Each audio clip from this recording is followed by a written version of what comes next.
Welcome back to the channel, everyone. It's Alejandro Mendoza with Nerd Chicano. Doesn't matter how you say it, it's all good here.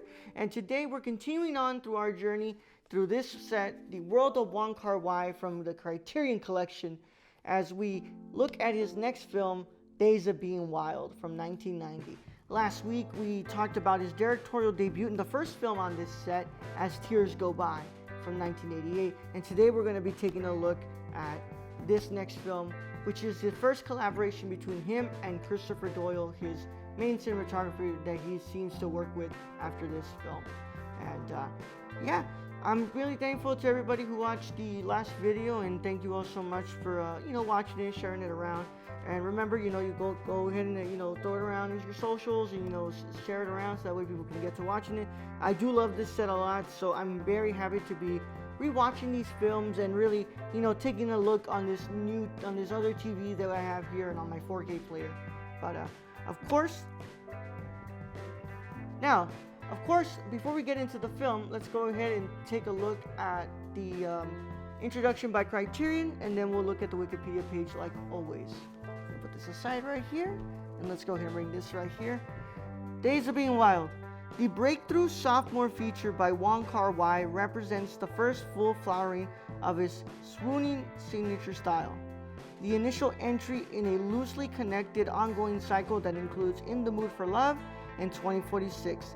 This ravishing existential reverie is a dreamlike drift through the Hong Kong of the 1960s, in which a band of wayward 20-somethings, including a disaffected playboy Leslie Chung Kwok Wing, searching for his birth mother, a lovelorn woman Maggie Chung Mun Yuk, hopelessly enamored with him, and a policeman Andy Lau Tak Wah,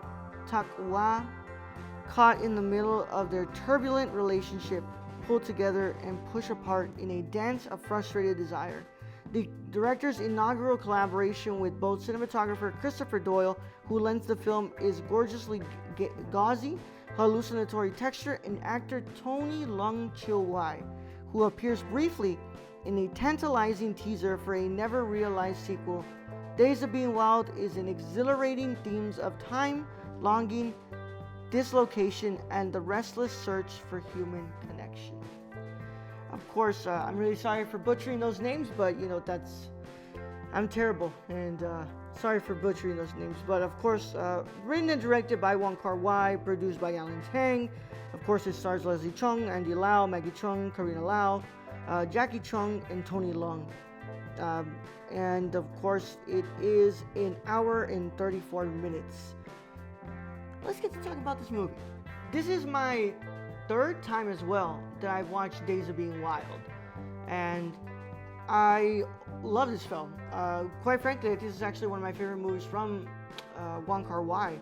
It's up there with In the Mood for Love and Chungking Express, but this one specifically has a really beautiful place in my, well, not beautiful, this one really has a special place in my heart, because this film, you really do start to see where that style really starts to become apparent. Wong Kar-wai's visuals are striking in this film, and it's all a lot to do not just with him, but his production designer as well, but also the help from cinematographer Christopher Doyle. And this is the first time that they work together, and you can tell that just from this film that they know exactly what they're going for, and Wong Kar-wai knows how to deliver exactly what he wants from the visual aspect of the movie, and it's just delivered throughout this whole film. This movie is very different from As Tears Go By, but there's still that sense of romanticism in it, and it's a very big, it's a very meditative movie. It's very contemplative. We have our main character who, is this sleazy guy who kind of goes around different women, and they don't really have a really important part in his life, but in the back of his head, he's always wondering about his biological mother and who his biological mother is. And when he finally decides that this life of being this man who is this playboy is kind of over, he decides to go on this journey of trying to find his biological mother. And within that journey is also a journey of self-reflection about the man that he is growing up to be. So I love this movie, and I think that it just really describes that connection and also that sense of longing that Wong Kar-wai is gonna really like phone into in the really you know dig into with his next films. And I loved it a third time, and I keep loving it. I think I'm sure I'm gonna love it a fourth time as well. It's one of my favorite movies from Wong Kar-wai. It's also, you know, filled with that music that he just, it's the music is beautiful. You really start to see him like grab songs from like his childhood and those Spanish songs that he would always listen to, but also, you know, those songs in Cantonese, and he has like oldies from the US. It's, you know, it's all kind of formulating this like signature Wong Kar-wai soundtrack that he's going to perfect in the next couple of movies. Now, let's talk about the restoration. This is, of course, a 4K digital restoration, not on 4K. This is on a Blu-ray disc like the rest of this set, but this movie has never looked better. If you watched this movie before, this movie looked like it needed some help, and it looked like it needed a restoration. This one had not been introduced into the Criterion collection yet, so what you watched before was, you know, a old presentation of the film. And this is the first time it's been, you know, remastered and restored, and the film is, you know, film benefits from it, honestly. The greens really start to pop, especially since green seems to be a very visual motif throughout this film, and it's starting to pop.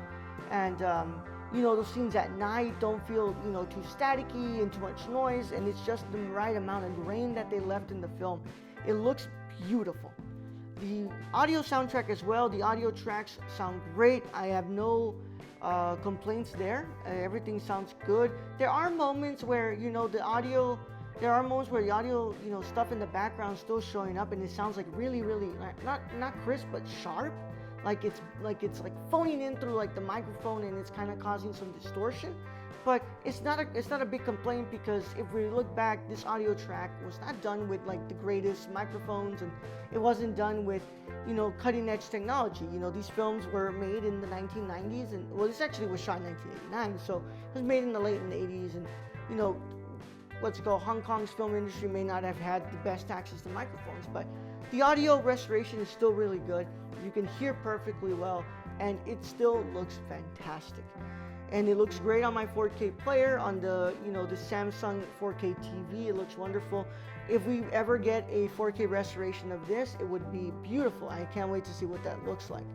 But I think that they did an incredible job restoring this film. And really, this is one of those that really needed that restorative help. And of course, there are a lot of, you know, complaints when it comes to, you know, the next couple of films that we're going to talk about, like Chungking Express, Fallen Angels, Happy Together, In the Mood for Love, which those movies didn't, you know, Wong changed a lot of things with those movies, and people weren't, you know, really big fans of the presentation. But I think when it comes to Days of Being Wild, the film looks beautiful, and it sounds beautiful, and that's why it's, you know, it's one of my favorite restorations on this box set right here.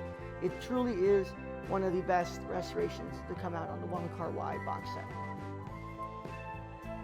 Now, thank you so much for watching the video, and of course you can stay connected with me on all social media, where you can follow me, like Twitter and Instagram, where I'm the Nerdy Chicano. I'm on twitch.tv under the twitch.tv/the Nerdy Chicano as well, and I'm on here on YouTube. Make sure you leave a like, make sure you subscribe to the channel, you turn on the notification bell, because you don't want to miss a single piece of content when it comes to all the stuff that I'm doing here, like reviews. You know, I also am doing, you know, the physical media stuff, and I'm showing out my collection. So, you know, take a look at that. Turn on that notification bell. You don't want to miss a thing. I'm also on Letterboxd and on Serialized under the Nerdy Chicano. You can check out what I'm watching during the week, or you can, of course, wait for the weekly Reel recap at the end of the week when I discuss everything that I watched during the week. Either way, go ahead and check out all that and share this video around, and I hope you all enjoyed the video. I'm very excited to get to our next film next week that we are looking at. It's Chungking Express. It's the film that really transcends and really sends Wong Kar-wai into fame here in the United States and international success. But in the meantime, thank you guys so much for watching the video, and I will catch you all on the next one. Goodbye, guys.